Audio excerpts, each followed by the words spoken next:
know what's a bummer? You walk around Vegas, you're hearing like a lot of slot machines, sure, but you know what you don't hear anymore? Ding ding ding ding ding ding ding ding. You don't hear the coins coming out of the machine. Lots has changed. You used to have the penny slots, but before that, you would put like silver coins into slot machines. Any of those coins laying around? Because if you do, they could be worth something. It's a little bit nostalgic, isn't it? Sweet Johnny J from Las Vegas Coin Company is joining us now. John Jankowski, of course, more formally. How you doing, John? Nice to see you. We were going to talk about a few nostalgic things today, one of which are certainly the sound of those slot machines clicking away. Yeah. Before I expound on that a little bit, though, I brought things to show you guys as well. Ooh, I hope this is an appropriate time.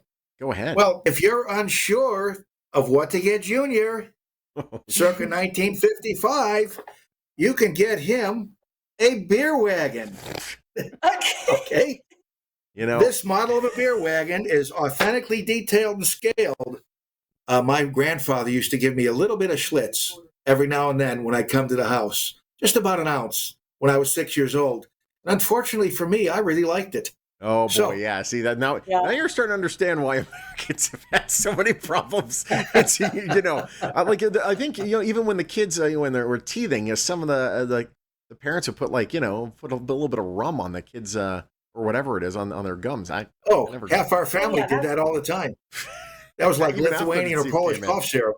Yeah, exactly. Now, you were talking about the slot machines, and interestingly enough, in 1931 here in Las Vegas, a 16-year-old young man who had lost his family came to Las Vegas by himself. Wow. During the middle of the Depression, and he got a job in the slot machine counting departments of some of these major casinos, and he knew which coins to save. Ultimately, after he passed, I spent $28,000 giving his heirs money for the coins he pulled out of the slot machines. Wow. So those coins still have value today, whether they be silver dollars, silver dimes. You don't see those much in change. Yeah. But all of those have value. And so, if people it's so interesting, John. They have value and they have a lot of sentiment. I was down at the El Cortez, they're celebrating their anniversary this year, and they still have some coin operated slots, but so decades of people, in fact, played with coins. And so, I can understand how there'd be value around them. It's awesome stuff.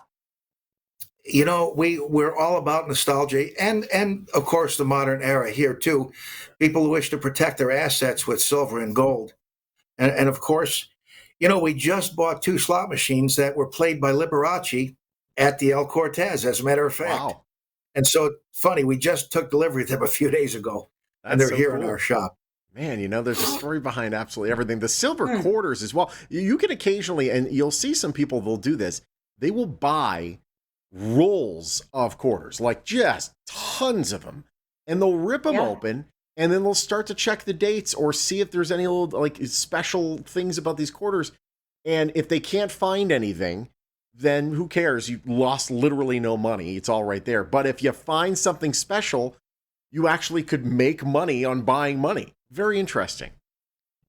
Yes. And that's how I started when I was a little boy, going to the bank, getting rolls of pennies in the 1960s. How cool. I knew you had to be one of those kids. There's no doubt about it. Oh my gosh.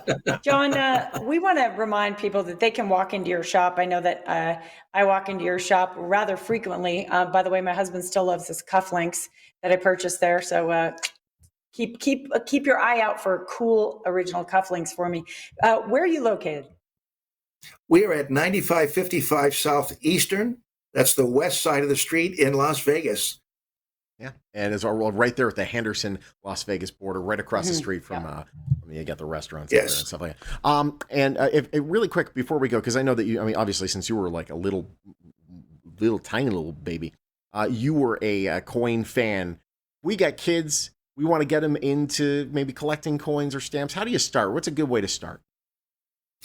Bring them into the store. We'll give them stuff just for free. Just like when I was a little boy, dealers that were friends of my father would give me free coins. And we'll give away free coins, but we also have coins to sell to spark their interest, because every coin has a story. And I'll tell them some of those stories while they're standing there. Oh yeah, he'll tell you stories. In fact, and then he'll tell you another one. Yeah. Before you know it, you will have been standing in his store for 45 minutes. Sweet Johnny J at Las Vegas Coin Company, south of the 215 on the west side of Eastern, not Henderson though, technically, Las Vegas. It's great to talk to you, buddy. Take care of yourself.